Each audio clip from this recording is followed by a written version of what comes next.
Hello. This week's episode is with me, Kim, and Nathan, picking up on where we are with our new book coming out in November 2026 called Lens Not Label, about working with people who are neurodivergent. So there's lots of thinking, an update, an invitation inside of our heads. And if you work with people, then I hope this is a really useful episode for you, and would love to hear your comments, questions in the show notes, or by going to our Substack for the book, which is called Lens Not Label. So really looking forward to hearing how this episode lands with you. You're at the Coaching Inn, 3D Coaching's virtual pub, where we enjoy conversations with people who are engaged in the world of coaching. Hello and welcome to the Coaching Inn. I'm your host, Claire Pedrick, and today the book writing team are back. So you may know that I'm writing a new book, which is coming out. We've just got this amazing news. It's coming out in November 2026. And I am writing it together with Nathan Whitbread and Kim Witten. Nathan and Kim, welcome back. It's good to be back. Yeah, thanks, Claire. Can I just tell you, lovely listeners, we are in spaces like this a lot. So we just thought we'd be in a space like this today and that we would invite you into it. So, Kim, the title. Yes, the title. And subject. So the title is currently Lens Not Label. That's the title that we're going with. We are working out the subtitle, which is very important. And I'll let one of you share why that is. I can share if you want to. Yeah, So one of the things that we've been learning is that the title does some of the work, but the really heavy lifting is done by the subtitle. Actually, why do you want to pick this book up? Why is it going to be useful? How's it going to transform the way you do something or not? So getting it right and getting the wording and making it relevant, important, clear enough that that's easy to understand is really important for us. So we're looking for some help with getting it right. Yeah, and isn't it interesting that this book has been incubating 2 years? So, At least.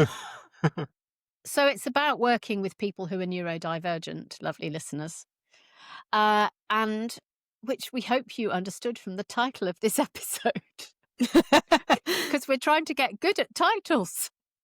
And what we've realised is that we finally found a voice that is speaking to anybody who works with people who are neurodivergent, not just coaches.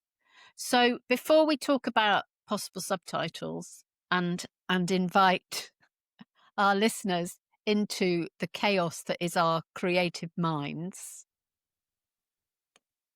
there was a post I saw on LinkedIn yesterday where somebody went, well, isn't everybody neurodivergent? And why are you making a thing about it? And why are you writing a book about it? What a question. I was very pleased with my answer, but I'd love to hear what yours would be. Shall I have a quick go? Oh, yeah, I'll follow up. So it's an interesting one. It does come up because is everyone a little bit autistic? Is everyone a little bit ADHD? And is everyone a little bit whatever? Put in the words that you see fit. And I think the problem with that idea is that it kind of misses the point. And the point being that from all the work that I've done in this space, there is often to always a cost involved with some of these things. And that cost can look like additional energy, processing, shame, all the rest of it. I mean, there's a load. It's different. It sounds up for different people how this looks like. But it's not just about being a little bit quirky.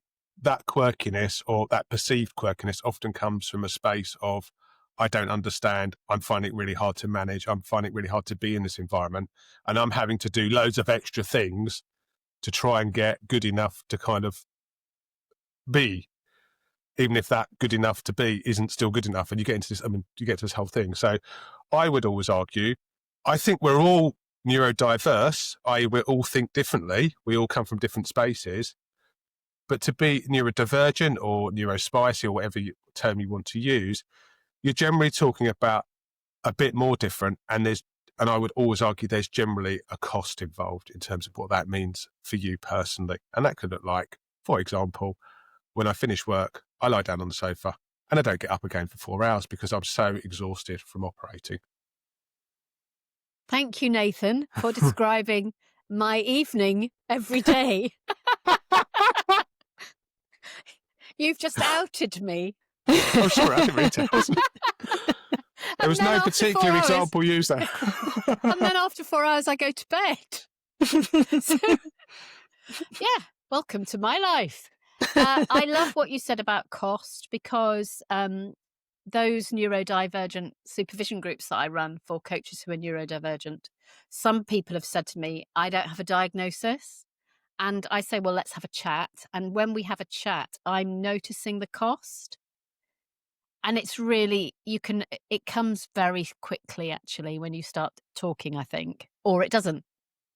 Yeah. And my deciding mechanism, or my invitational mechanism, is actually how much pain has there been for this person in this journey about being what they perceive to be neurodivergent. Yeah. And I think if we all look at the different aspects or features, we're all going to find that we have traits. Yeah. But I think the difference is a matter of degree and impact, and, like you say, cost to that. And that's what separates. I think that's the answer to that question of, like, well, aren't we all a little bit? And it's like, well, yes, we all have traits, but, to what degree, what does the whole picture look like when you look at all of these as a whole, and how that impacts you as you move through your day and days? Because each thing, if there's a cost, is a little bit heavy. And there's a little bit, and the one thing isn't heavy, is it? But it's the one thing and the next thing and the next thing and the next thing that makes the thing a weight to carry at all times. I was talking to my husband yesterday, actually, and saying how I think I'm managing my energy so differently in the year that I've known I've got ADHD. That was yesterday. Today, I'm preparing myself for a conversation with somebody who's going to say, we want to go live on this thing, Claire. And I'm going to have to say to them, I look really professional on the outside, but you need to know that the back office was created by me, and therefore it's not ready to sustain the beautiful impact of this webinar that we want to put on. because it was created by somebody who didn't know they were neurodivergent, and it's very chaotic and it's got lots of holes in it, and we're working on it. And I didn't know. I didn't know. And now I do know. And what an interesting thing. And that does feel different. Yeah. And it's interesting you talk about that, Claire, because I'm really struck by this, because I think partnership is the key in all this space. And there's a partnership that looks like I break things, I make mess, I create new things. But then partnering with, for example, some of our colleagues, so we could mention Sue. So Sue's great at being ordered and structured. When she comes in and brings continuity and structure to the mess, it's not saying the mess was bad, but the mess had to be created to work out what the structure needed to be. Yeah. I don't know if that's a good way to articulate, but I think that's where and there's absolutely an uncomfortableness about that. There's absolutely a pain in it's not good enough, but it never will be, because we're always iterating and moving forwards. Yeah. So sitting with that uncomfortableness and the mess and the mistakes that we might make, and having that be okay. And part of the process even. And so if you're coaching or managing or leading or living with or friends with someone who's neurodivergent, these are some of the things that are happening on the inside that you can't see until you see something else. So let's think out loud. I'm hoping by the time we broadcast this episode, we will have the subtitle and we will share it with you in the show notes. So let's just show the working out on our thinking about the subtitles? Kim, you're leading on Asking the World. What are we learning? So we've got some subtitle ideas that we've been kicking around, and by the time this airs, we will have settled on the subtitle, as you had said earlier. Here are some of the ideas that we're thinking through for subtitles. So things like how to work with neurodivergent people without diagnosing, dismissing, or othering them. A conversational guide for working with neurodivergent people more effectively. Getting the best out of neurodivergent talent and letting them get the best out of you, or variation on that, getting the best out of neurodivergent talent so that they can get the best out of you. A new way to look at neurodiverse talent. And there's many more too, but you can see we're staying in this theme of lenses over labels. Lens, not label is the main title. And people have also ran with that theme as well and suggested there was one idea that came up in the poll that's fantastic. We might test this out further. What was it? Bringing neurodivergent brilliance into focus, something like that. So yeah, all of these ideas are really focusing on the theme of partnership is one of the key ideas of the book. Simplicity, bringing that awareness so that people don't need to do so much. They can use what they have, work with people in partnership, and it's more of a symbiotic relationship than, let's say, a power over relationship, where you're the manager and you're trying to extract something. That's not what we're going with here. Do one of you want to elaborate more on that? I just had another idea. Oh, fantastic. If you mash up two of those, you get a conversational guide to bringing neurodivergent brilliance into focus. Yeah. That feels quite long, but it also feels quite true. Yes, I agree.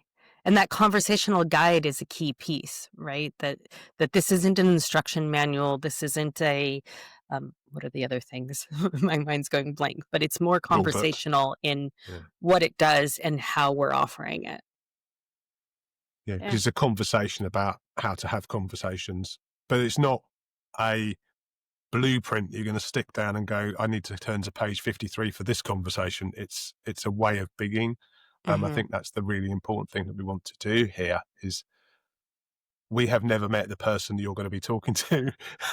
We've never met you, probably. Well, we have, but I don't know. But ultimately, you will have a different conversation, and some of this stuff will be helpful. We hope it is, and some of the stuff you'll have to set aside and say this isn't relevant to what I'm doing now. But hopefully, it will inform the choices that you make. Yeah, and the whole ethos, lovely listener, is about awareness rather than about being an expert. So Nathan and I had a conversation with an organisation yesterday who are commissioning us to run some coach training, which they want their people to use with neurodivergent staff. And they were talking about then having a neurodiversity coach come and teach them how to be neurodivergent coaches, neurodiversity coaches. And what we were saying to them was, if you can have a really great conversation in partnership, you don't need to do something special, because every conversation, so when we train coaches, every conversation is unique and individual, and they all look different. So a conversation with somebody who's neurodivergent will look different from a conversation with somebody who's called Wayne.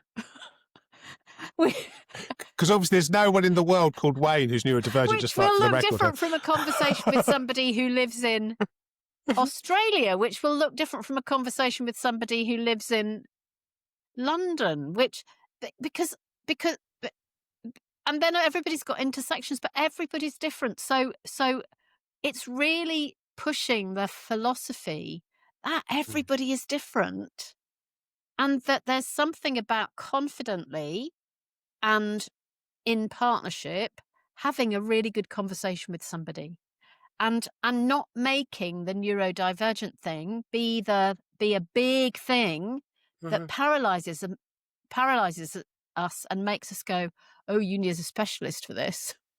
Right. Yeah. And the other thing we did in that conversation as well, we talked about actually who's in your cohort matters. Yeah.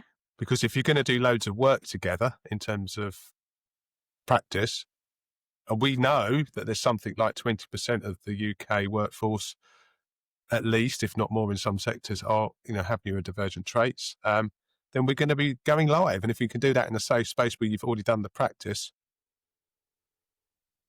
what else do you need to know, really, I guess is the question.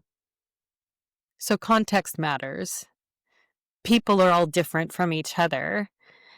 And people are different in, this person that you had a conversation with last week. It's going to be different when you have a conversation with them again, and within ourselves as well. What was I think it was Heraclitus that said you can't step in the same river twice, right? It's like the river is always changing. The water's moved. And so this book is a guide that goes with the river, that adapts to this idea. It's evergreen. It adapts to this idea that we're always going to be different. The conversation's always going to be different. So this is something that's going to be timeless because we've been having conversations for eons, and you've been having conversations your whole life. But, that awareness about how to do it a little bit differently, a little bit better, a little bit more effectively. That's the key thing. Yeah. And also recognition of what you're already doing. That's great sometimes, because I think, in the work that I've done, I often come across people who are saying, what more should I do? How else should I be? And actually what they're doing is great, but it's messy and it's hard. And sometimes it doesn't feel very good, but it's still the right thing to do in terms of having an open conversation about what we need to do next. That's going to help us both move forwards. Yeah. And knowing that feeling is okay. Like, that's not evidence of a misstep. This is what that looks like. I'm really struck because last month at the Coaching Inn, we had Paul Taylor Pitt, who was talking about his book about Still Here, Still Queer, Now What is the name? I'm not sure I've got that in the right order, but that's his book. And he was talking about the queer community don't have a generation of elders to follow because people's lives were secret. People were living secret lives. And then there was AIDS and people died. So the generation now of 50-something, the queer community now, particularly men, who are in their 50s, are the first generation. So they're having to become their own elders. And I wonder whether there's something about that here in what we're talking about, because the number of people who were recognized and acknowledged for themselves that they were neurodivergent, we didn't know. We were, and we didn't know, so we didn't talk about it. So there's a lack of eldership that enables. So it's been known for a long time that people are dyslexic, and it's been known that some people are whatever, autistic, ADHD, whatever, highly sensitive. But actually, the number of people now in the world who are recognizing that this is them is so much higher. We don't have a role model to follow, I think. Have to be our own, or see it in each other. The breadth of role models. I mean, there's a few, isn't there? I mean, there's like, but even, I mean, I just sort of think about some of the names that get rolled out all the time, like Turing and Einstein, but they're all quite a particular type of person as opposed to. Yeah, and it's always in retrospect. So at the time, I wonder what Einstein's life was like and how he engaged with the world. One sock at a time, as I understand it.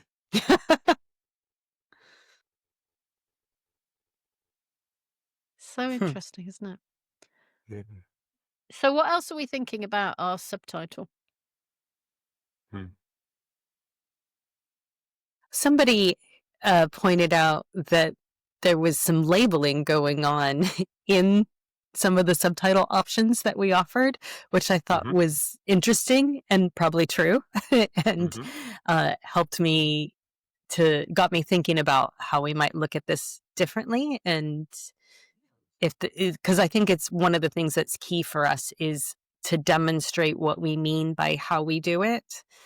And, all throughout, like how we write the book, how the book is laid out, obviously what we're saying and what we're sharing in it and the experience, but it comes down to the little details too. If we're saying lens, not label, is there labeling going on, that we're not seeing because we're so close to it? Yeah.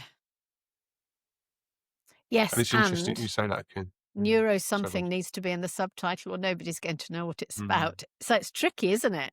It is. Yeah. So I was just thinking as you were talking about that, so Malcolm Gladwell wrote a book about, I can't remember which one it was, but he talks about some concept of thin slicing, i.e. the fact that we chop up things to make it easier for us to understand because we couldn't process the world because there's so much information coming at us all the time. And I think that's where we sometimes label stuff, and and that's not a bad thing, but it's also a good thing to notice when you're doing it and when you're not doing it. And I think there's an intentionality that has to be around saying, I need to stop now to work out what we're doing. And then we can agree what that needs to look like so we can move forwards.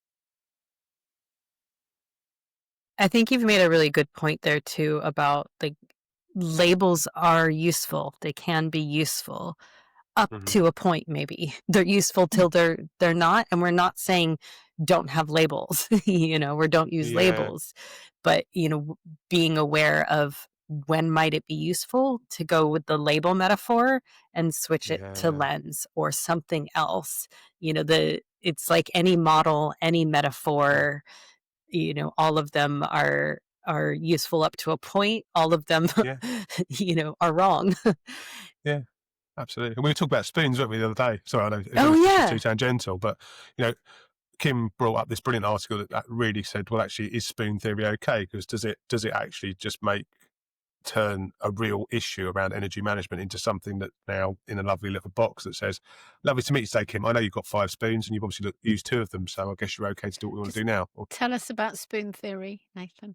Oh, sorry, yeah. So I've rushed ahead there and I'll slow down. So spoon theory is just this concept of energy related to spoons. And I like to think about like a cutlery jar. You've got your cutlery jar of spoons every morning and you get given a new batch of spoons that have been through the dishwasher that are lovely and clean, and you can use them throughout the day, but you can't wash them again. They go in the dishwasher, and at the end of the day, they then get washed, and then you can then use them again the next day. So every time you do an activity, it uses a certain number of these metaphorical spoons. Now, some of the theories talks about as well that sometimes you borrow spoons from tomorrow, because actually what you're doing is so massive, and we don't always recognise when that's happening, and when you've kind of run out, you've run out, and that's it. You're in that space of I'm on life support, not literally, but in terms of like being able to function the way we'd like to function. Now, the argument that went against was that kind of categorises and puts people in quite a distinct box if you start to apply that theory quite rigidly to a person, a human being who lives, breathes, and is wonderful and unique and brilliantly made and all the rest of it. And I was just I was wrestling with that because part of me really likes the idea of spoon theory, but then that challenge was really helpful because it said, well, actually, what the missing bit is we don't know how many spoons someone has until we ask them, and they may not know either, and that may be an ongoing conversation. And just because they've had a 5-spoon day today, they might have a 2-spoon day tomorrow and a 25-spoon day the day after. And I think particularly in this space, often the individual doesn't know, and if they don't know, you sometimes get into this weird sort of space where someone else thinks they know, but they don't know. Yeah. Is that helpful enough? Yeah, it's really helpful because I think for me, there's something about when is something useful for me if I notice it for myself, and when is it not helpful for me when somebody else tells me. Yeah. And that's about agency, isn't it? It's about as individuals, as human beings, how much freedom, flexibility, permission do we have to consider what we know already and put it into practice. And actually that's true in coaching a lot, isn't it? That often what we're exploring is that the person may have it inside them. Asking them what they know already isn't always a great question because they might not be able to access it in the moment. and it gives, and then you just know what they know already and they don't know anything new. That's a kind of different conversation. But I think there is something about, so for me personally, understanding that energy thing goes back to being a little bit compassionate when I lie on the sofa for 4 hours and then go to bed. Yeah. But if you said to me, how many spoons have you got today? I wouldn't be able to answer that question, even right now. Yeah. And you shouldn't have to in some ways, because actually it's just an idea. Exactly. And that's the thing, isn't it? Because you can talk about a concept, but there's a difference between then applying it, if you applying it literally, and just understanding there's a concept there. Yeah. And I think that concept has some baked in assumptions that don't really work. So it assumes that you can access this information that you know about where your energy is at. And if you have, challenges with that or alexithymia, you might not readily understand or recognize or be able to label your internal states. It also assumes that the spoons can't be replenished. There's various things. So this is some of the backlash against the spoon theory recently is people recognizing this. And that's only possible because when the idea was first presented, it started this discussion. And this is the great thing about that theory is it started this new discussion and awareness around disability, around energy, around all of these things.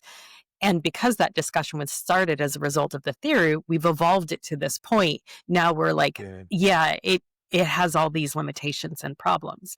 And so what a wonderful thing that we got to this point because of that, Love it. Yeah, and one of the awareness things that comes out of that is that people may be able to do a whole load of things, but they may not be able to do them all the time or at any particular time. Can we... Yeah. So I just had a spoon thing, because you've got dessert spoons, tablespoons and teaspoons, and obviously different spoons for different jobs. And so often we think we've got a bucket load of dessert spoons when we need to mix the two. Maybe there is no spoon. Sorry. Can I just say there's a thing on Facebook that actually I think nails the issue that we have, which is a picture of different kinds of spoons. And it says, people with ADHD all pick the same spoon. Which one is it? And I think that is such a great example that we are bombarded with information that is not information. Right. That is just, this is a good thing and I'm going to get lots of likes and follows and now people are all going to think it's a thing. And then you look at it and you think, I chose the wrong spoon. Maybe I don't have ADHD after all. And it just wastes such amount of what does the information. spoon say about me? And of course, some people who are neurodivergent will then just go off and lose total track of the thing they were doing and now be thinking about spoons all day. Can we just go back to where you said alexithymia? What does that mean? Yeah, so I might get this wrong, so correct me, Nathan. You probably know better than I do, both of you. But this is the awareness of your ability to identify your feelings, internal states, kind of what's going on with your body. And for many neurodivergent people, this is a challenging thing. If you ask them, how does that feel, or what are you feeling? They won't be able to answer that, at least not immediately. That might take some time, if at all, to really kind of maybe in retrospect to go, oh yeah, this is, when I feel this in my body or when this is happening in my body, it's mapped onto, sadness or anxiety or whatever else. Totally agree with that, Karen. And Brené Brown describes this beautifully in Around This of the Heart. She sort of talks about this idea that you may be experiencing that feeling on a level 10, but only able to articulate at a level 2. And of course, that's where we see sometimes, not always, but sometimes when we see some quite difficult situations, because if you're feeling something massively, but don't have the language or the understanding to communicate that can be really difficult. Mm-hmm. I'm wondering where that goes in the book. I see a possible way in, and it ties back to what you were saying a minute ago about all this information and all this. There's this kind of constant pressure, especially on social media, to identify and be able to name and present, like, this is me, this is what I know. And there's all these, quizzes and tests and again, information that's not information. And all of this points to that idea of expertise. And maybe expertise isn't the point. Maybe there's a difference between awareness and knowing and expertise and information in that whole camp. And I think we're wanting to make the argument for less of the categorization and identification and more of the practical aware, what do I need to do here? What's going on? What's happening in the moment? But it raises a really interesting question for coaches who use somatics. Yeah. And might accidentally gently try and affix meaning to somebody. Can you explain what somatics means, Claire? Because I don't think everyone would know. Thank you. So somatics is about the feeling in the body. It's about using the senses of the body as well as the thinking of the head. So, so much coach training talks about noticing it, in different ways, about noticing whether somebody's thinking or whether they're feeling. Are they speaking from thinking language or feeling language? And feeling might be about emotion. And as there's more awareness of somatics, and as it's clear that connecting what's going on in our body is useful in terms of connecting what's going on in our head, increasingly coaches are saying, where are you feeling that in your body? Which is a great question. But from what we've just said, the art of that is not to make a judgment when somebody goes, I don't know. Because that doesn't mean they don't know. It might mean they don't know, but it might also mean I don't know now, or I can't articulate it now, which opens the whole thing up even bigger, which is everyone we work with is an individual and we need to work differently with everyone, and we can't work with them the same next week as we did this week. I also feel, which is kind of the point of the book. Yeah. You've read it now, listeners, by the way. Yeah. I just wanted to say something. Cover though, so don't miss it. Yeah. I wanted to add something to the somatic piece because I found what you said so relatable, and I find the somatic, like for me personally, it's a bit impenetrable, and it feels like when I'm in a session, or I've definitely been in coaching sessions with other coaches or group things that have this somatic approach, and for me personally, it feels like advanced level, it feels like, graduate level coaching or something. It's so, I find it so challenging. And there's this added pressure of, if somebody asks me how I feel, I don't want to say, I don't know. It's because it feels as though there'll be a judgment on that. Yeah. How could I not know? What if you did know, Kim? yeah, that question. That is such a horrible question in that moment, isn't it? It is. And if you did know, well, then I would be able to answer your question. But I don't know. There's also something here about masking as well. And what I mean by that is, so if I can talk about me. So I know for me, there's often a divide, particularly in a professional context, between what I'm feeling inside and what I'm prepared to show or present. And I know we've both had conversations where that mask comes tumbling down once trust is formed and different types of conversations happen. And it's just, but I think sometimes if we're not careful, we can support that to happen and it's not safe enough. Yeah, because the art is that we've got to know that absolutely nothing will be done with the thing that we're about to disclose with the mask off. That it's not going to impact trust. Sorry, I'm really interested in this. So this morning, when I was doing my exercises from my trainer, she's going, so she's on a little video. She's going, feel it in your hamstring. And I'm going, well, but I can't. That's interesting. I'm just wondering whether I don't have a hamstring or whether that's alexithymia. Did you feel it somewhere else, Claire, can I ask? What you mean? Was I stretching the wrong bit?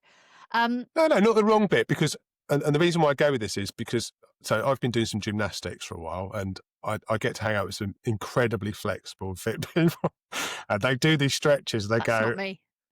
I know, I'm not saying it's you, but as I'm doing this stuff, I'm going, well, I can't even feel that there because I can't even get in the position to start to do that. But I will try. But it's completely different because I'm opening up something different, which is unrelated because I'm not even there to do the thing that they want me to do yet. And that's fine. I don't know if that's... I can feel some of them, but some of them Yeah. I think, I'm sure you're right that I'm trying to do this, to do that, but it's not happening. It's the prep stuff, though, isn't it? It's just like, it takes time, but it's great. Yeah. Or if you're like me and you're extremely hypermobile, you're not going to ever feel it anyway because you're stretching so far past, what you need, and so that it's just, which is the whole problem, and the reason why I'm doing the exercises is to learn how to bring it back to a sensible level of stretch. So everybody's different, and we're all struggling for these different reasons. Did I cut across your story, Claire? Sorry, I realised that No. Sure. I was just reaching out for help. There's two words that came up in this conversation that we haven't said necessarily, but really feel really resonant. Is this idea of curiosity and kindness? Yeah.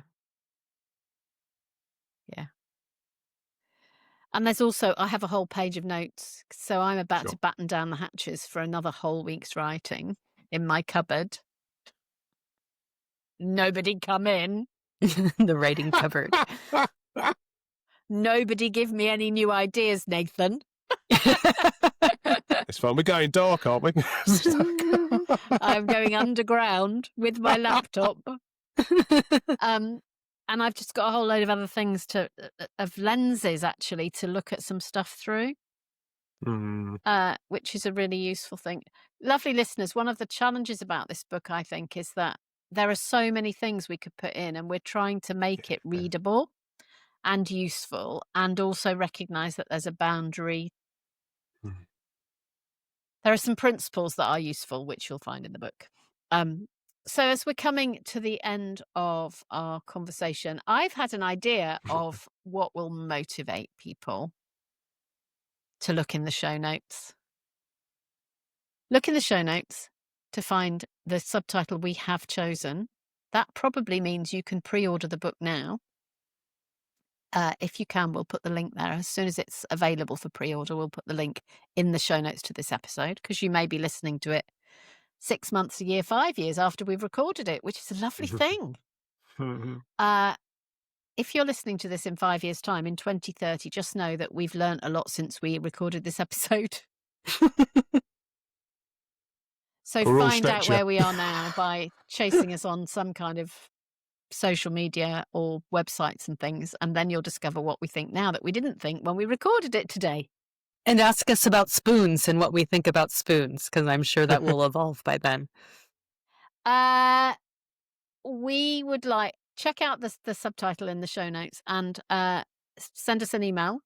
And once a week for 5 weeks, we're going to choose one of you to be a beta reader. So contact us, look in the show notes, do what the instructions in the show notes say.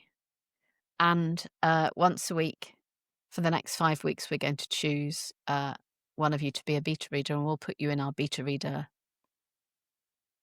special thing. Will you update the show notes once that 5 weeks is over? I will. Claire, Thank you, Nathan. I will write myself a note for 5 weeks after that to delete what's in the show notes. So, lovely listener, you don't go there with such a hope. But of course, you could buy the book if you're listening after November 2026. And it's called Lens Not Label and is available in all major book online places. How weird is that? All that time travel.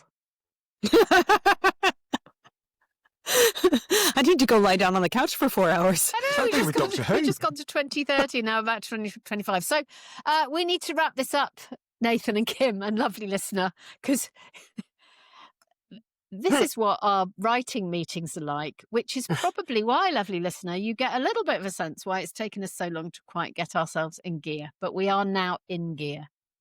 So, Kim, how would you like us to finish? How would you like to finish?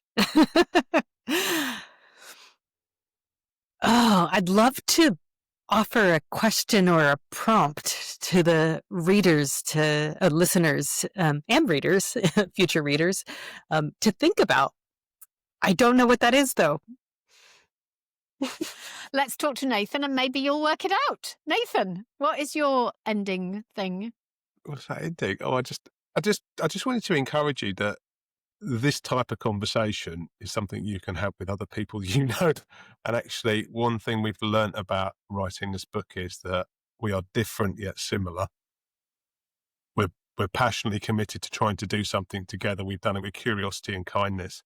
And I would just encourage anyone who's listening, thinking about this stuff, however far in the future that may be, to never stop exploring. Have you got it, Kim? No, I was captivated by what Nathan was saying. He said it best. Maybe it's who think of somebody in mind that you can start having this kind of conversation, a different kind of conversation with, who might be a safer person to try out, talking about some of these ideas, if there was something that intrigued you. Thank you. Thank you, lovely listener, for jumping into our conversation. And we hope there's been some useful stuff in it for you. And think about one thing that you're taking away from what we've said that might be a useful lens to look through in a conversation with somebody who is, or who is different from you. They don't have to be neurodivergent. They just could be different from you. Because if we're going to work with people who are different, we need to work in slightly different ways. And we can't learn how many people live in the planet. Lots. 8 billion? We can't learn 8 billion or whatever it is ways of having conversations, because actually we can learn some simple ways of having conversations in partnership that begin to enable us to have conversations with more people. Maybe not 8 billion, but you never know. I hope that number's not wildly off. Well, it doesn't matter because it's a lot. It's true. And also, you can have more than one conversation that will be different with the same person. So then you get into all sorts of issues. Then you get to bigger numbers. That's true. Okay, so we're talking about partnership conversations. Let's go back to the doable, easy end of that. Partnership conversations come from co-creating every conversation with an individual. Yeah. So that we're doing something that's serving them and serving the purpose of the conversation and that is useful. And that we agree together how we're going to do that. And that really matters. Thank you, Kim Witten. Thank you, Nathan Whitbread. Thank you, lovely listener, for listening. We'll be back next week with another episode that will be much calmer than this. And we're very grateful and delighted that you have been in our company for the last 40 minutes. Thank you for coming. Bye-bye. Bye. If you've enjoyed what you've heard today, we'd love you to share the podcast with a friend or leave a comment on social media. And if you'd like to become a regular at the Coaching Inn, you can subscribe on Podbean and all major podcast channels. We look forward to welcoming you next time. You've been listening to The Coaching Inn, 3D Coaching's virtual pub. For more information, check out 3dcoaching.com.